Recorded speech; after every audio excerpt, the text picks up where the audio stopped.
Hi, and welcome to the Passionistas Project podcast. We're Amy and Nancy Harrington, and today we're talking with two-time Grammy nominee and the award-winning author, Holly George Warren.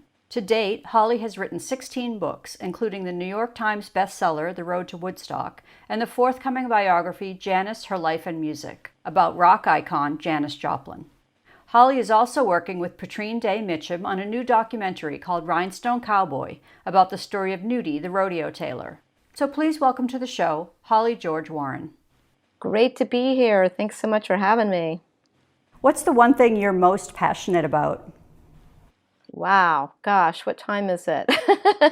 It changes on the hour, it seems like. But of course, right now, I'm most passionate about, I guess, both Janis Joplin and Nudie as far as my work life goes. My head is wrapped around both of those people. And interestingly enough, Nudie actually did make some outfits for Janis in 1970. So there's a connection with everything. And of course, my other passion in my personal life is my family, my husband, Robert Burke Warren, and my son, Jack Warren, who fill my life with joy and excitement and share my love for the arts, film, music, the outdoors, etc. So I'm very blessed. So tell us a little bit about what first inspired you to become a writer. I think music really did first inspire me, beginning at a very, very young age. I grew up in a small town in North Carolina, and literally old enough to have discovered music back in the days of AM radio. And in my town, it was so tiny. We had very, little radio, just some gospel, I think, country and western. This was in the 60s. But I discovered at night, after like, say, 9 o'clock on my little clock radio, that I could tune into WABC in New York and WLS and WCFL in Chicago. And that just blew my mind. It opened up this whole world for me of all these different sounds and styles of music, because that was in the day of very eclectic radio playing DJs. They didn't go by strict playlists or anything like that. And I literally started just kind of writing, I think, inspired by the music I was hearing. I started writing a little bit about music. And I, of course, started reading biographies also at the same time. So that was the other major, I would say, inspiration for me. I started reading in elementary school these biographies of all kind, everyone, from like George Washington Carver to Florence Nightingale to Abraham Lincoln biographies, and became kind of obsessed with reading those books. And, I just love to read from a young age. So I think those two interests kind of combined that by the time I got to college, I was writing quite a bit and always did quite well with my writing assignments in school, and then found myself writing more and more about music, going out and seeing bands, performing live, and then that's what I did when I moved to New York City in 1979. I started writing for all kinds of fanzines and underground magazines that existed at that time in the East Village it was kind of the post-punk scene, I guess, but I had been inspired by the original punk rockers. I got to see the Ramones and bands like that in North Carolina before I moved to New York. So just started writing about this scene, which was not that well covered at the time. Talk a little bit more about the scene at that point.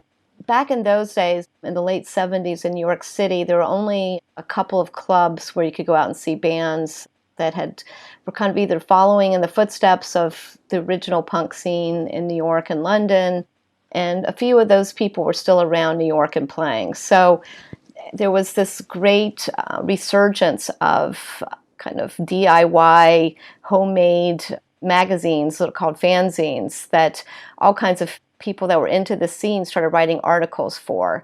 And it didn't have as many gatekeepers as, say, the big glossy magazines of the day.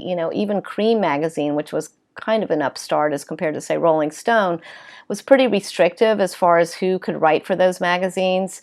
And I would send out queries and try to get assignments and never hear back anything. But in the meantime, just people out on the scene who were playing in bands, booking bands, going out to see shows every night, were putting out these music magazines that pretty much anyone who could, string a sentence together and had a little bit of knowledge about writing, but a lot of passion. Basically, again, passion was very much the key word of, I would say, the music scene, the people on stage, and then also people writing about the music.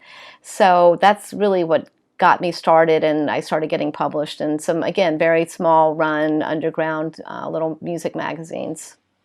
Then you did eventually start to write for Rolling Stone, and you became an editor of the Rolling Stone Press in '93. So tell us about the road to that and your experience working there. It was quite the fun road. It was circuitous because I did get swept up in the whole band scene and actually started playing in bands very early. I used to call it lead rhythm guitar. So again, playing in different bands over pretty much throughout the 1980s. And while I was doing that, I didn't write quite as much, but I felt like it was a huge tool for being able to write about music, to actually be in a band. You know, we went on the road, we toured around some of my different bands. I, did several recordings, so I learned what it was like to work in a recording studio. And just the whole life of being a musician became a real thing for me. So I felt like I could write about musicians with much more authority. I never considered myself a real musician. I still was a fan, but I could play a mean bar chord.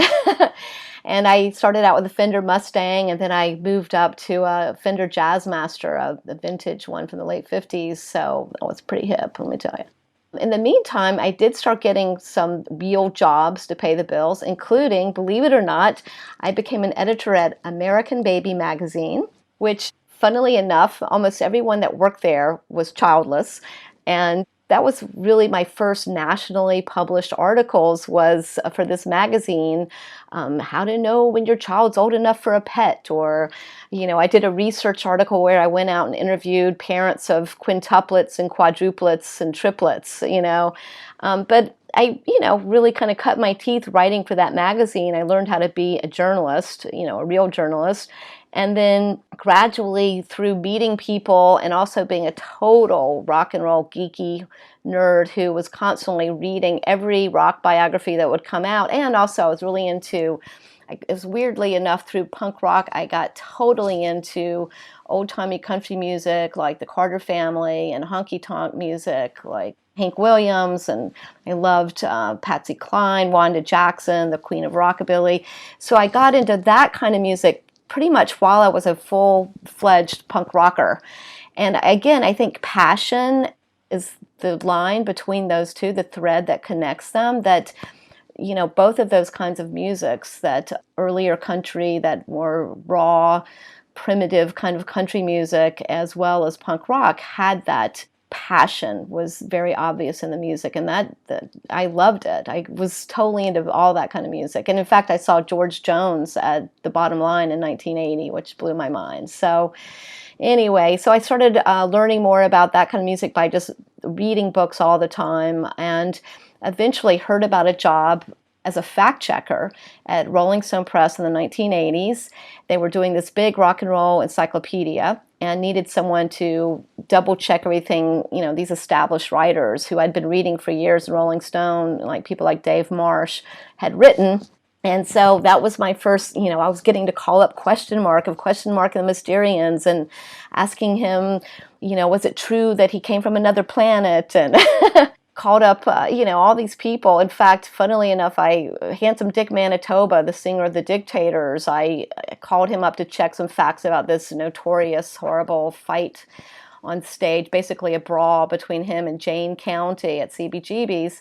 And then literally when I was playing in my band, we were rehearsing at this music building, famously where Madonna once lived before she got an apartment near Times Square. I was got in a taxi to get home with my equipment, and who was driving me but, Richard Manitoba, Handsome Dick himself, who I just called up and asked him about his career as a fact checker. So anyway, that kind of got my foot in the door at Rolling Stone, which led to me over the years doing freelance projects for them, until finally in 1993, well, actually 91, they hired me as the editor to do a couple of their landmark books, had deals with Random House to do new editions, the Rolling Stone Album Guide and the Rolling Stone Illustrated History of Rock and Roll. And so they hired me to kind of be the editor to work with Anthony DeCurtis and Jim Hinkey at the magazine to guide these books, which are these massive, massive researched, a lot of people involved, a lot of moving parts to do these new editions. So that went really well. So in 1993, they decided to start up a new book division, which had kind of fallen by the wayside, and they hired me to come on board and run that book division, and that was a great experience, and that's what led me to start writing for the magazine. I started doing assignments for the magazine, record reviews and things like that while running the book division.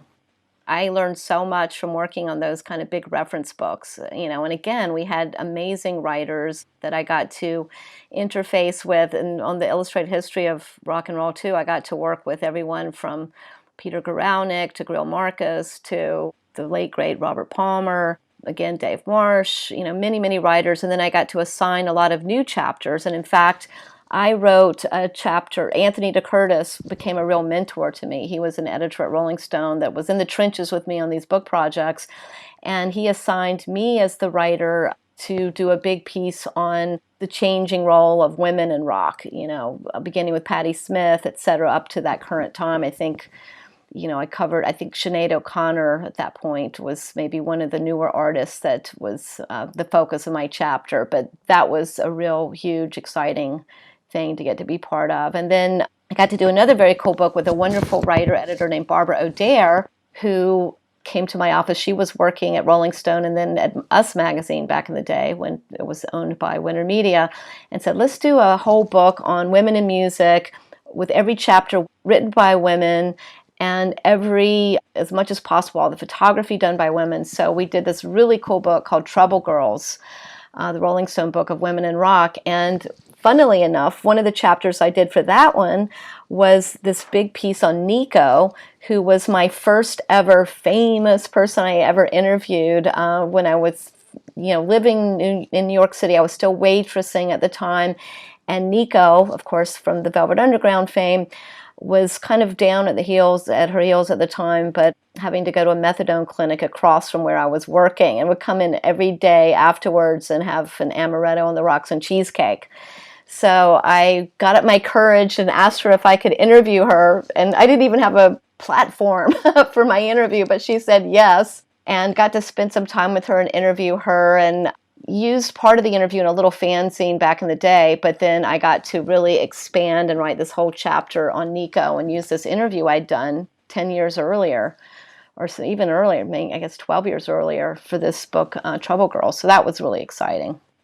So you were writing about women, you were interviewing women, but what was it like for you as a woman, starting in those early days on the punk rock scene through this time where you're becoming a more established rock journalist? What were your experiences like both as a musician and a journalist as a woman in the music industry? Well, when I met people face to face and worked with them, say, for example, Anthony DeCurtis and Jim Hinkey, who sadly just passed away just a few weeks ago or a month or so ago, they were very, very encouraging and very supportive. They really encouraged me to write and gave me assignments, etc. But before that, I really found, and maybe it's true whether you're male or female or whatever gender, but if I just blindly sent out queries or blindly tried to get gigs writing when I first moved to New York City, it was a disaster. I mean, people either ignored me or just blew me off or said no, or, it was really hard to get the foot in the door without actually working with people and for them to see what my work was like. Now, I did have the good fortune early on to meet some people that had worked with Punk magazine, and there was this whole cool kind of resurgence of comics. This really great artist, Peter Bagg, had joined forces with John Holmstrom, who had done Punk magazine. And Peter's wife and I worked together, at this restaurant. So Peter knew that and at this time I was just going out and writing about stuff on my own and pitching it to a few people that I knew, actually from North Carolina, had moved to New York. But then they started giving me assignments for these magazines they started. One was called Stop and one was called Comical Funny. So they really encouraged me. So, I can't say that I experienced gender bias or anything like that. Once I knew the people, I think maybe I was just, it's hard to know. I mean, I did definitely get a lot of rejection. A lot of people that I pitched didn't really take me seriously. And whether it's they didn't really know my work or because I was a woman, I don't know. I mean, I did frequently find myself being the only music geek, blabbing away on all this arcane kind of train spotting rock and roll history trivia with, I'd be the only gal in the room blabbing away about that, with some guys and stuff like that. There weren't a lot of women doing it. And there weren't that many women around, really, for me, that I crossed paths with to kind of support my endeavors at that part of my career. However, I very fortunately met a couple of women when I was a fact checker at Rolling Stone Press who were very, very encouraging, and really I would not be talking to you right now if not for them. And one was Patty Romanowski, who was the editor of Rolling Stone Press at the time, who hired me as a fact checker back in the 80s. She went on to write many As Told To books with everyone from Mary Wilson to Otis Williams of the Temptations, and that book has recently been the basis for this very successful Broadway show right now. So Patty was fantastic, and then her boss, the woman who ran Rolling Stone Press, was Sarah Lazen, who became, really made my career, because after she left Rolling Stone Press, she started a book packaging company and became a literary agent and hired me continuously for her book company. And then she became my literary agent when I left Rolling Stone. No, actually, before I even started at Rolling Stone, my first ever book, which I got my first book deal around 1990. So it was even before I went to Rolling Stone, actually. She became my literary agent. And my first ever book, she connected me with my co-author, Jenny Boyd, who had been married to Mick Fleetwood, and her sister Patty Boyd, you might know the name, was married to George Harrison and Eric Clapton. And Patty was a really interesting person who had kind of dug out a new life for herself after her marriage with Mick Fleetwood ended, went back to school, became a psychologist, got her PhD, and wanted to do a book on creativity and musicians. So she hired me to be her co-author, and we did this book called, well, it's available now. It got repackaged again and republished in England, called It's Not Only Rock and Roll. But it was basically about the creative process of musicians based on interviews with 75 musicians. So that really started me on my path as an author. That was my first book, and that came out in 91, Simon & Schuster Fireside Division. So Sarah did that, and then she became my agent. I wrote a few other books, a couple while I was at Rolling Stone, and then when I left there in 2001, I've been writing books ever since, and Sarah's been my agent for all of them up to my Janis Joplin book. And she definitely is one of my, if not for her, I would, like I said, I would not be talking to you right now. You're listening to the Passionistas Project podcast in our interview with award-winning author Holly George Warren. To find out more about her latest book, Janis, Her Life and Music, visit hollygeorgewarren.com. Now here's more of our interview with Holly. So clearly you have an extreme in-depth knowledge of the history of women in the music industry. So how do you think the music industry has evolved over the years in terms of opportunities for women?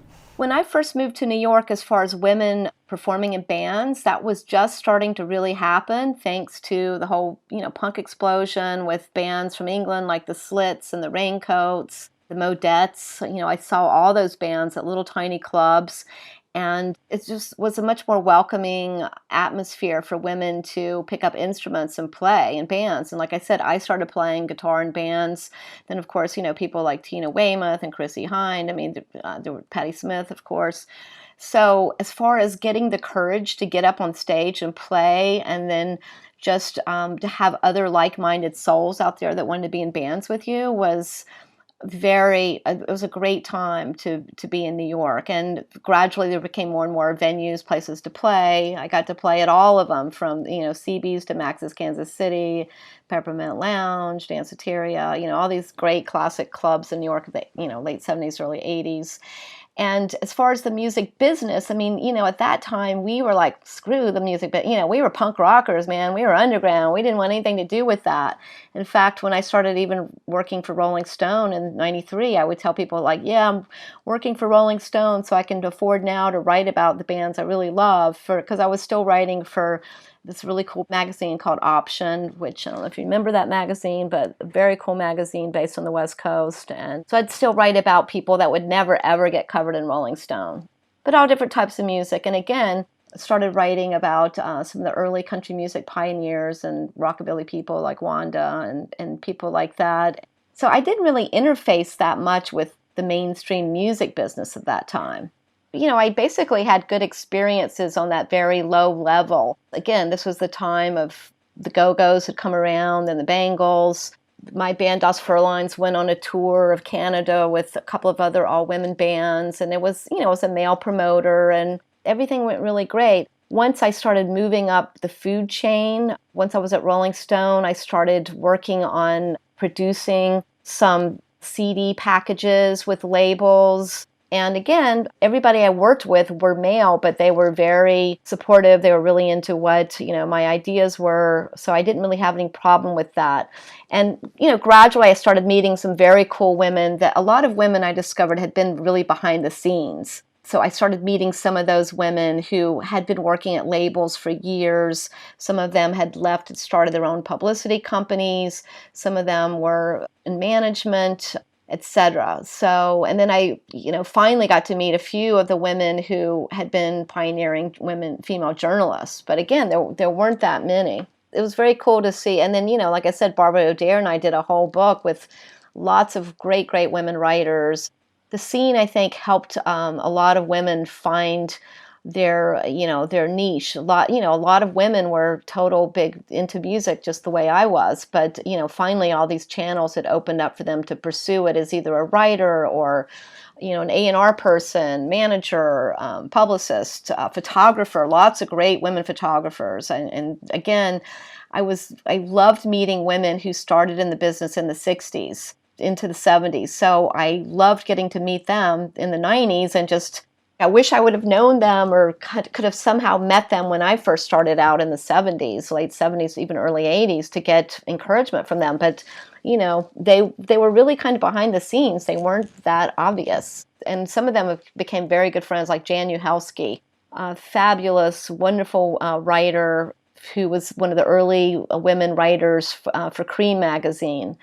And I got to know her and work with her, and Daisy McLean, who had written for Rolling Stone back in the glory days of rock journalism, where there were all these junkets and you were flown all over and wined and dined by the labels and all that kind of stuff. And she had some amazing stories to tell about being in the trenches. And Ellen Sander, another wonderful writer who her great book I think it's called Trips, was just reissued last year. And she was a very early writer and went out on the road with, like Led Zeppelin, and covered Woodstock and a lot of Janis Joplin gigs, Forest Hills Tennis Stadium, wrote about that. And so again, just these great writers who were hard to find, when I started out.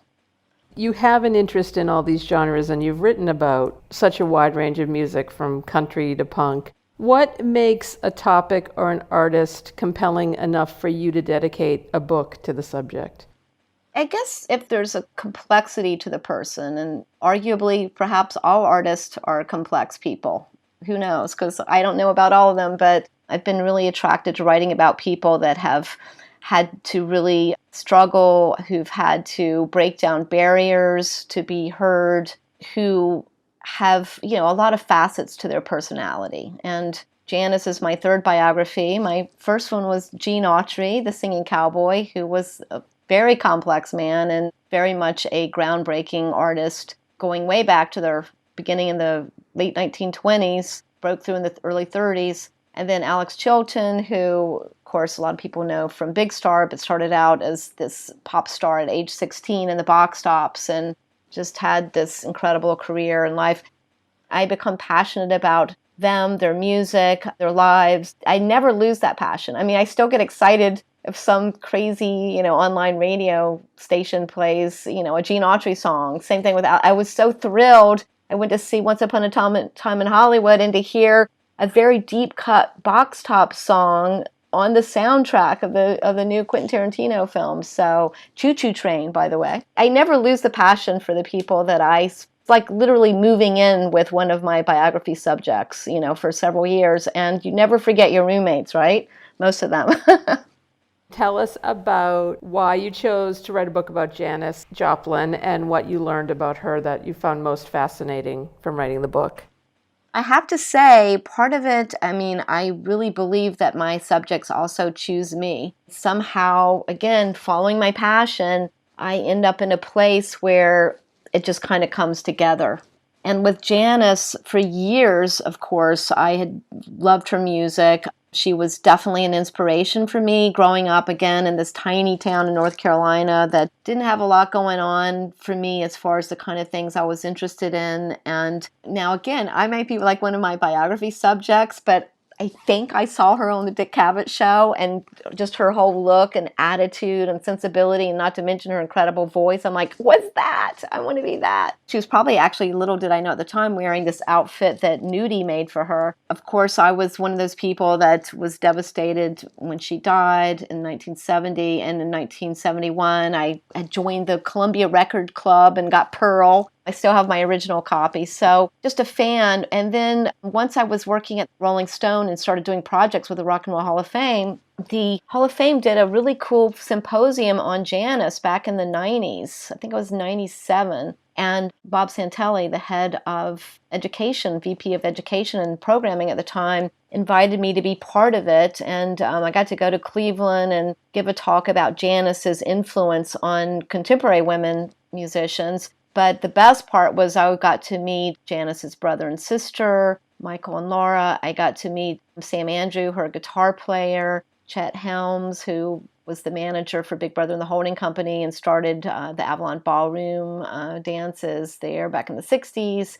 Some other people too, her John Cook, her road manager. So I got to meet all these people. Then, lo and behold, they did an American Music Masters panel on Janis, or weekend symposium on Janis again in 2009, I believe it was. And once again, this time Ann Powers and I were asked to give talks about Janis, kind of a keynote thing with Lucy O'Brien, a great woman rock journalist who's based in London. So the three of us kind of gave a joint keynote and again got to meet all these amazing people. So I just kind of got to learn more and more and more about Janis and about her music. But the thing that really got me was I was asked to write liner notes for this 2-CD set called the Pearl Sessions that Sony was doing in the early teens. And for the first time, they had gone into the vaults and pulled out all this talkback between Janis and Paul Rothchild, her producer, who was known for being a very authoritarian producer. Like, he worked with Joni Mitchell on one of her first, or I think her second album, and she's like, no, I can't work with him. He's too bossy. He tells me what to, so she wouldn't work with him. He famously produced most of the Doors albums, and he would make Jim Morrison like redo his vocal like 10 times or whatever. But listening to them in the studio together, I'm like, oh my gosh, this woman is calling the shots. Janis Joplin is telling Paul Rothchild, like, oh, wait, let's slow it down here. Wait, let's try a different arrangement on this. Let's have this guitar part here. I mean, she was basically producing the record with him. She's never gotten credit really for being this very thoughtful orchestrator of music and hardworking musician. She created a very different image of herself in order to sell herself as a persona, this rock persona. And she was very successful at that. And I think I and almost everybody else bought it. But I realized from listening to these recordings that there was a whole other side to her, this musician side, that she wasn't just born with this incredible voice that she just came out of the box singing. She worked. She really worked. And that very much intrigued me. And that made me more interested in wanting to spend 4.5, 5 years working on Janis's life story and trying to write a book about her that shows her trajectory as a musician. Because, there had been some other books, some very well researched. Alice Eccles wrote a great book about Janis with a lot of research, but I felt still that somehow her musicianship had not ever been acknowledged to the extent that it should have been. So that was kind of my goal for this book, to really find out who her musical influences were. What did she do to improve her craft? How did she discover her voice? what were the obstacles she had to overcome, all those kind of things. So that really fired me up. And again, my wonderful agent, Sarah Lazen, who had actually been the agent for Laura Joplin's book that she wrote called Love, Janice, which told her story of growing up with Janice as her sister and used a lot of letters that Janice had written home. She reproduced a lot of the letters in the book. And my agent told Laura about me, and I had met her back in the 90s. And so I was able to come to an agreement that, again, similar to the Autry book, they would allow me to go into Janice's personal files or scrapbooks or letters, and I could use all that in my book, but without any controls over what I wrote. They would not have any editorial approvals or anything like that. So again, that's how that came about. And your other current passion, you've touched on it a couple times, but tell us a little bit more about Rhinestone Cowboy, the story of Nudie. I think there's kind of a pattern here. You can see that none of these, I'm no one overnight sensation or whatever. All of my projects really, they come from years of passionately pursuing something just really for the love of it more than with any sort of goal in mind. And that's kind of the same story with Nudie. As I mentioned, I was a collector of Western wear. I worked on the How the West Was Worn book, and that's when I really learned about Nudie, who was this very showman-like couturier, the Dior of the sagebrush or whatever they used to call him, who catered to early on celluloid cowboys, people like Gene Autry and Roy Rogers was a huge client, and then all the stars like Hank Williams making their incredible embroidered outfits. Then he started putting rhinestones on the outfits for country and western singers. And then in the late 60s, people like Graham Parsons, the Flying Burrito Brothers, Janis, the Grateful Dead, the Rolling Stones, Elton John, all started going there, getting these really outrageous, over-the-top embroidered and rhinestone suits. So I learned about him gradually, and then it turns out, through doing How the West Was Worn, I met Beatrine Day Mitchum, who herself had actually hung out at Nudie's back in the 70s, knew him, and he had tapped her to write his memoir with him. So she has hours and hours and hours of taped recordings with him, telling his fascinating story about being an immigrant as a young boy from the Ukraine to New York, all these ups and downs he went through, very colorful stories that finally landed him in Los Angeles in the late 40s and started his shop and started making the outfits for all these Western swing performers. Tex Williams was his first. So we teamed up and started talking literally back in 2002 about, oh, we should do a project together about Nudie. Should we do a book? Should we do a film? And so literally all these years later, now we've actually started working on our documentary. In the meantime, I had worked on several documentaries over the years as a consulting producer and producer on lots of music documentaries that have been on PBS, etc. So I had that experience. And then Trina has worked in the film industry over the years as well. So we were able to kind of combine our passion for Nudie and his incredible clothing, and some of the other outfits were made by some other great also immigrants from Eastern Europe. This guy named Turk, who was out in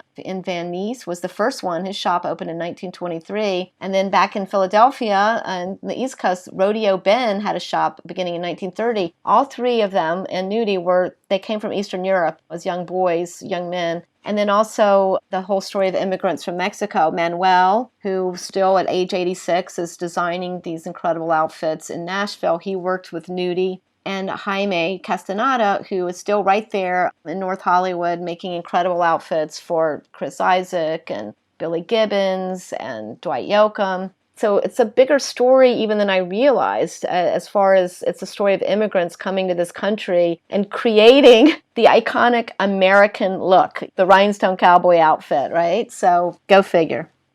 Looking back on your journey so far, is there one decision you've made that you consider the most courageous that sort of changed your trajectory?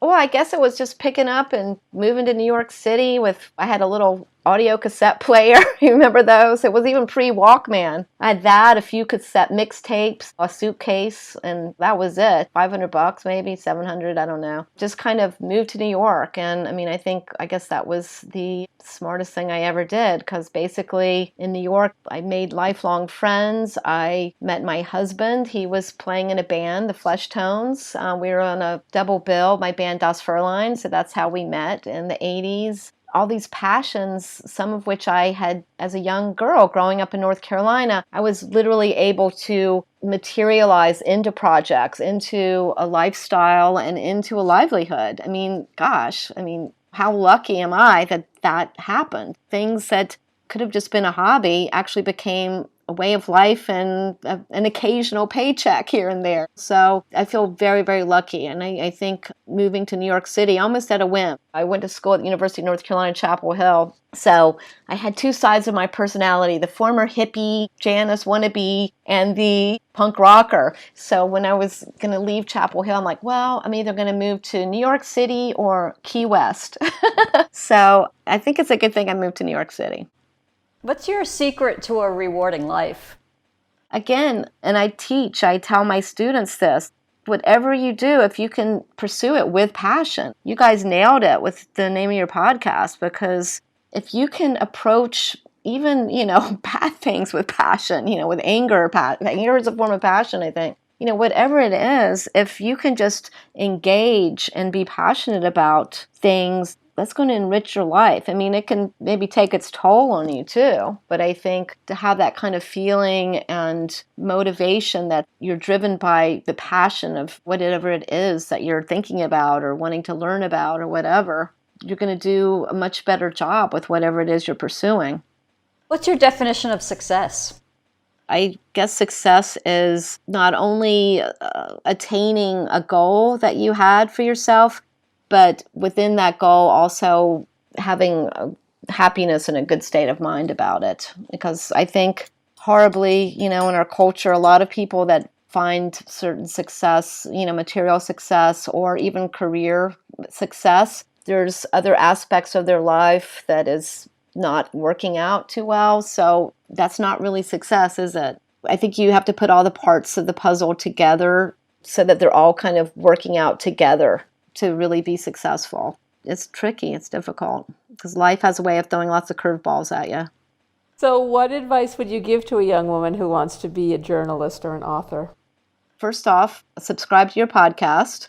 And seriously, I think surrounding yourself or finding out about or listening to other people who are passionate about things that you're interested in doing, or even if it's something different, but people that their passion has driven them to be successful or to work towards attaining success, that can be very inspirational and motivational for them. And then also not just do things through rote or whatever. You have to really find something that energizes you and does impassion you to want to pursue it. And I think that's really important. And not do something just because you're supposed to or someone tells you you should do this. But you have to really find things that are going to bring you fulfillment.